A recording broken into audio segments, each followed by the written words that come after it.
Shalom, selamat pagi Bapak Ibu Saudara yang dikasihi Tuhan Yesus Kristus. Selamat kita berjumpa kembali dalam renungan pada pagi hari ini. Doa dan harapan saya saudara semua ada dalam keadaan yang baik, sehat, penuh sukacita, teguh dalam iman dan kebenaran, serta berlimpah selalu berkat Tuhan. Sebelum kita mendengarkan renungan firman Tuhan, mari kita berdoa. Bapa Sorgawi, Bapa dalam nama Tuhan Yesus Kristus, Tuhan dan Allah kami yang hidup dan berkuasa, Tuhan yang selalu mengasihi kami. Kami bersyukur untuk penyertaan Tuhan dan anugerah-Mu di hari baru ini. Kami percaya Tuhan sediakan hal-hal baik buat kami. Saat ini kami mau mendengar kebenaran firman-Mu. Urapilah kami supaya kami mengerti dan mentaati setiap kehendak-Mu. Dalam nama Tuhan Yesus kami berdoa. Haleluya. Amin. Saudara yang dikasih Tuhan, ayat firman Tuhan saat ini terdapat dalam Injil Yohanes pasal 2 ayat 1-5. Tertulis demikian.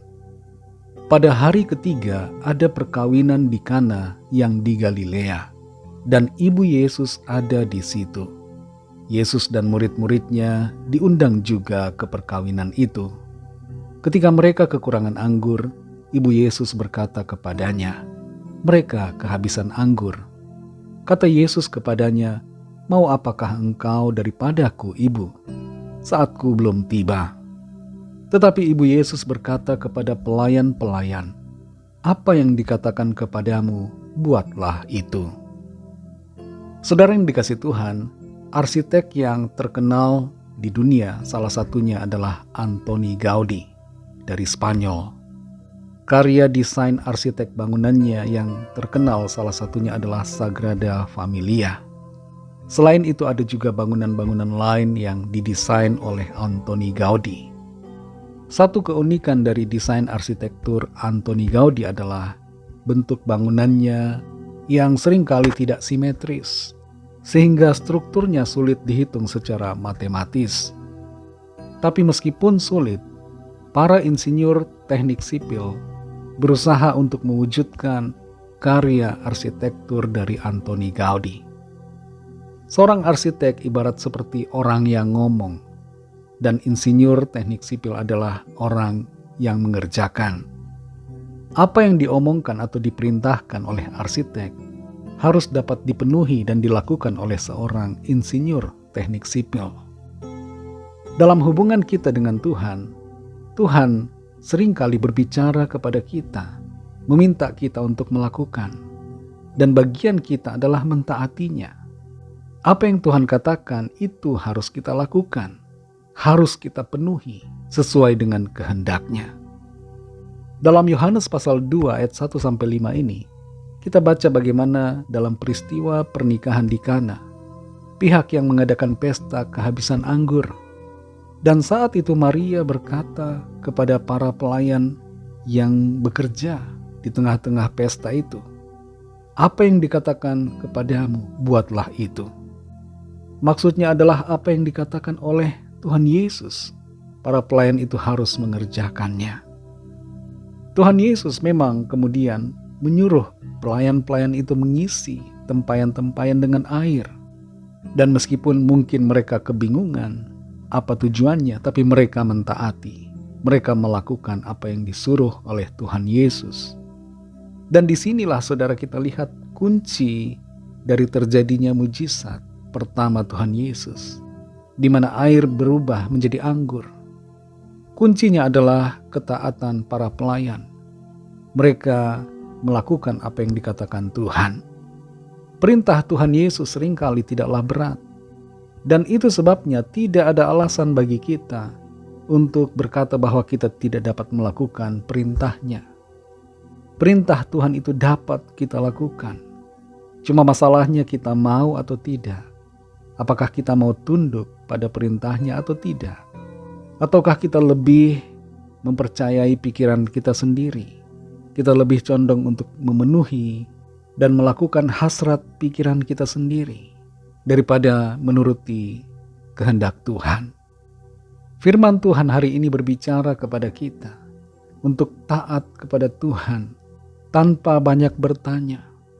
Walaupun kadangkala kita tidak mengerti, maksud dan tujuan dari perintah firman Tuhan, kita perlu selalu taat, tunduk melakukan apa yang menjadi kehendak-Nya. Kita harus percaya bahwa Tuhan punya solusi dalam hidup kita. Jangan batasi kuasa Tuhan.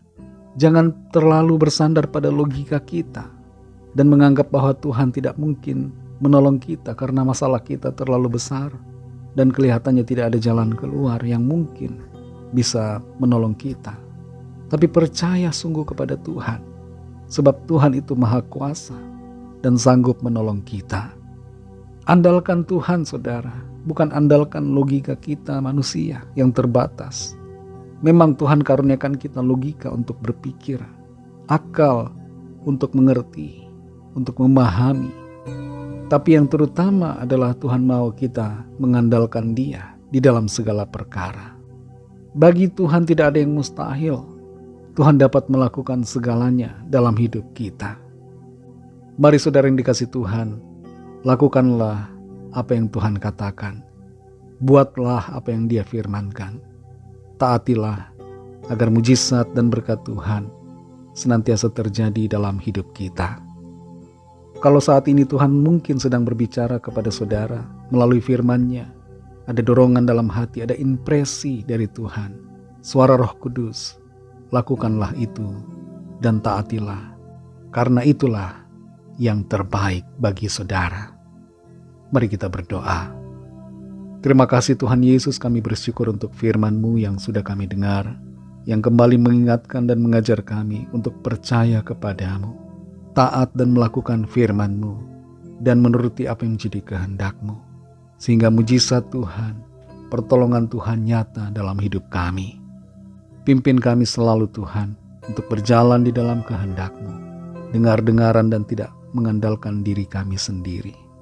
Terima kasih Tuhan.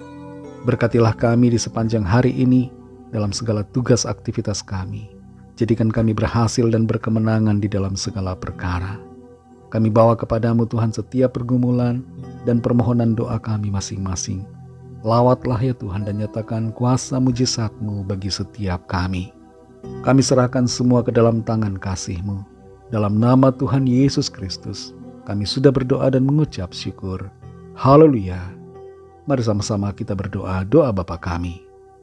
Bapa kami yang di sorga, dikuduskanlah nama-Mu, datanglah kerajaan-Mu, jadilah kehendak-Mu di bumi seperti di sorga.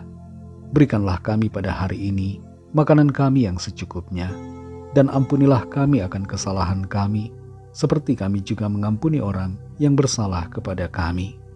Dan janganlah membawa kami ke dalam pencobaan, tetapi lepaskanlah kami daripada yang jahat, karena Engkaulah yang mempunyai kerajaan dan kuasa dan kemuliaan sampai selama-lamanya. Amin. Terimalah berkat Tuhan. Tuhan memberkati engkau dan melindungi engkau. Tuhan menyinari engkau dengan wajah-Nya dan memberikan kasih karunia. Tuhan menghadapkan wajah-Nya kepadamu dan memberikan damai sejahtera.